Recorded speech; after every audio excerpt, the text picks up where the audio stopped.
Hey everyone, welcome back for another deep dive. This time we're looking at some excerpts from a text on entrepreneurial management Mm. and this really interesting idea, this lean startup methodology. Yeah. It gets into like how startups actually work, Yeah. you know, and succeed and, sometimes fail in this crazy economy. Yeah. And, we often think about startups as like breaking all the rules, right? But these excerpts really highlight how important management and, just institution building are, even for those like super disruptive companies. Sure, for sure. And in fact, the source even points out this like weird paradox that's fueling the startup surge. Manufacturing, is producing more than ever, but with fewer and fewer people actually involved, Mm. like more stuff, but less jobs. Yeah. Such a strange shift. Yeah. It is. It is. And, it's creating this unique landscape for startups. They're kind of popping up to fill these gaps. But that means entrepreneurs really need to be savvy about how they're managing things. And, they have to be able to deal with uncertainty and rapid change, things that traditional businesses, they might not be equipped to handle. Right, so you're saying those like old school management methods just don't cut it anymore. Well, that's a great question, Ed. It's something the source really gets into. You see, traditional management, it was built for stability, predictability. And startups, they are anything but. In fact, there's this quote here. It says, entrepreneurs are rightly wary of, adopting those traditional practices too early on. I think that's really spot on. Yeah, totally makes sense. It's like trying to fit a square peg in a round hole. Yeah. It's just not going to work. But then where does this lean startup idea fit in? Well, the lean startup, it kind of flips the script on traditional management. It comes from this world of lean manufacturing.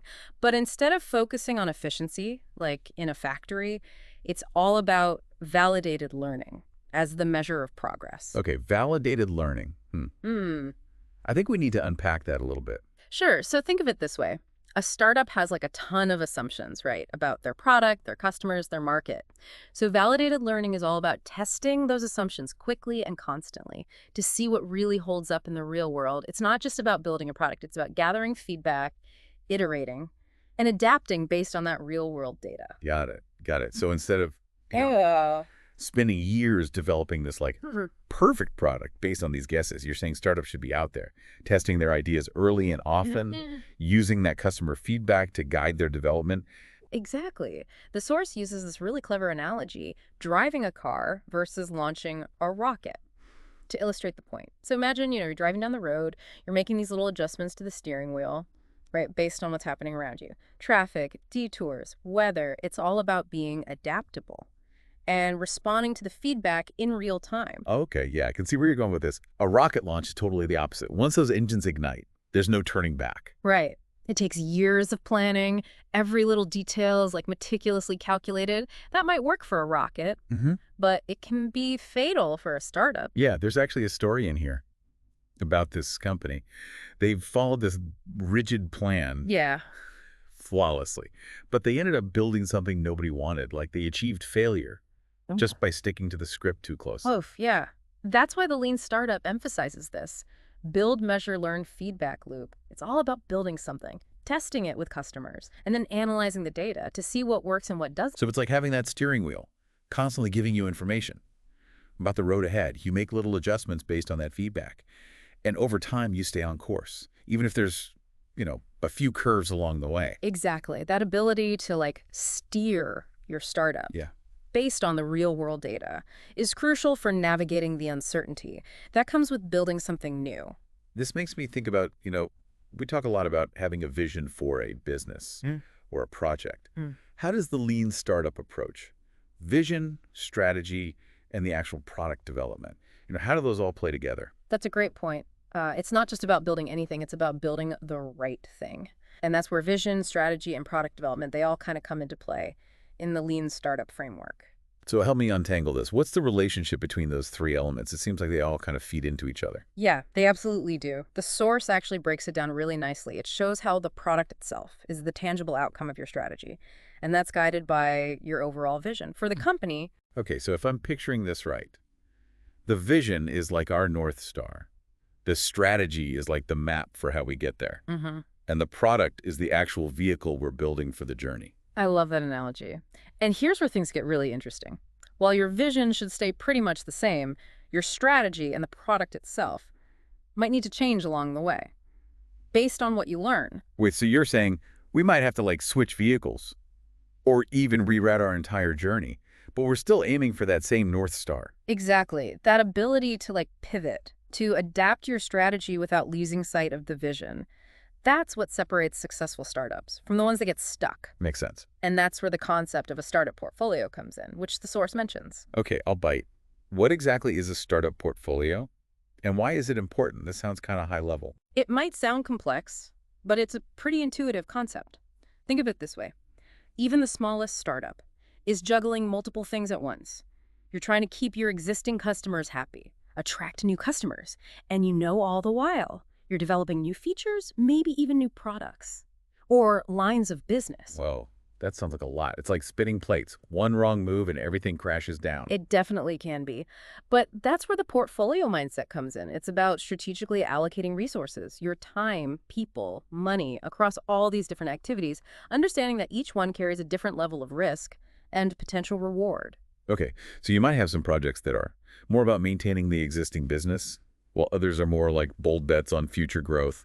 And you got to find a way to balance them all out. Precisely. The source really emphasizes even the tiniest startup needs to find that balance between supporting what they've already built and investing in new ideas. That makes sense. If you're not moving forward, you're falling behind, right? Yeah. But how does this apply to companies that aren't exactly startups anymore? What about those big established companies? It's even more relevant for them. You see, even big companies need to be innovating, experimenting. Otherwise, they risk becoming dinosaurs. Too big and slow to adapt. It's like that classic innovator's dilemma. Playing it safe can be just as risky as taking big swings. Exactly. And the lean startup framework gives companies of all sizes a way to manage this portfolio effectively. It helps you make informed decisions about where to invest your resources and how much risk you're willing to take. It's almost like I need to look at my to-do list with this lens. Instead of just reacting to whatever's the loudest, I should be thinking more like a startup CEO, prioritizing tasks based on their impact and the risk involved. I love that you're making that connection. The lean startup isn't just a set of tools, it's a mindset that can benefit anyone who's creating something new or managing competing priorities. It's about being intentional with your time and constantly looking for ways to learn and improve. And it all comes back to that idea of validated learning. We talked about that earlier. Testing those assumptions, gathering data, making adjustments. Absolutely. The lean startup is all about maximizing your learning, even when faced with uncertainty. And that brings us to another fascinating point from the source, the idea of reframing failure in the startup context. Yeah, there's that great story about the intrapreneur, which, by the way, for our listeners, intrapreneur basically means an entrepreneur within a larger organization. Good catch. It's easy to slip into jargon sometimes.